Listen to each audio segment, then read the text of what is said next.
மாதிரி புரட்சி தலைவருக்கு உயிர் கொடுத்தவங்கெல்லாம் உண்மையிலே பெரிய விஷயம். அந்த மாதிரி ஒரு யாருமே அது முன் வர மாட்டாங்க. யாராக இருந்தாலும் எங்களுக்கு என்னன்னு இருப்பாங்க.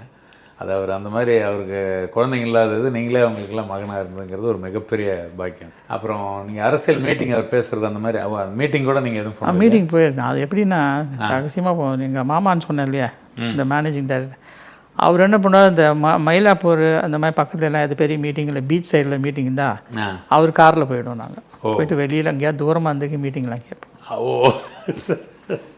ஃபஸ்ட் மீட்டிங் வாஸ் அதிமுக பிரிஞ்சதுக்கு டிஎம்கேலேருந்து வெளியே வந்ததும் சீரணி அரங்கத்தில் ஒரு மீட்டிங் போட்டாங்க. எங்கேங்க? சீரணி அரங்கம், இங்கே பீச்சில். அன்றைக்கி தான் வந்து கேஏகே எஸ்டிஎஸ் எல்லோரும் வந்து சேர்ந்தாங்க. அந்த டைமில் அங்கே தான் ஃபஸ்ட் மீட்டிங் சீரணி. ஆமாம், அங்கே தான் நடந்தது. நீங்களாம் தூரமான ஆடியன்ஸ் மாதிரி பார்த்துட்டு இருந்தோம். அந்த படம் வெற்றி விழா ஃபங்க்ஷன் அந்த மாதிரி இது கூட நீங்கள் எதுவும் போனது இல்லையா? ரிவ்யூ மாத்திரம் போயிருக்கேன். ரிவ்யூவில் என்ன பல்லாண்டு வாழ்க்கை படமாக வந்து ஜானியம்மா கூப்பிட்டு போனாங்க. அதுக்காக அதில் போயிருக்கேன். அடிமை பெண் ரிவ்யூ போயிருக்கேன். டைரக்டர் கே சங்கர் சார் உங்களுக்கு ரிலேஷன் இல்லைங்களா? கே சங்கர் சார் வந்து எங்கள் அண்ணன் ராமூர்த்தி இருக்கார் இல்லையா, அவருடைய மாமனார். அண்ணன் மாமன் சம்மந்தி தான். அதான் அதனால் அந்த அடிமை பெண் அதனால் இல்லை, அது நான் எங்கள் அம்மாலாம் பார்க்கணுன்னு சொல்லி ப்ரீவியே போனாங்க.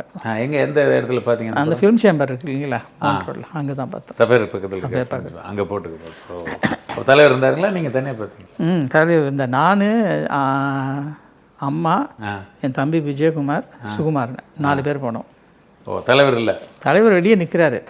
அங்கே அம்மா வந்தது எல்லோரும் எழுந்துருந்தாங்க.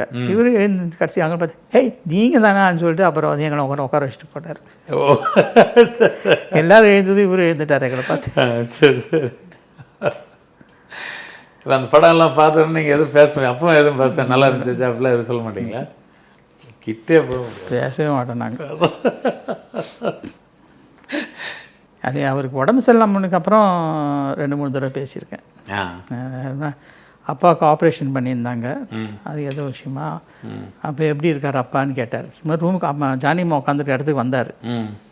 அப்போ எப்படின்னு கேட்டார், எனக்கு புரியல. அப்புறம் அம்மா சொன்னாங்க, அச்சா எப்படி இருக்கான்னு கேட்குறாரு அப்படின்னாங்க. நல்லா இருக்கார், வீட்டுக்கு நீங்கள் டிஸ்சார்ஜ் பண்ணுறாங்க அப்படின்னு.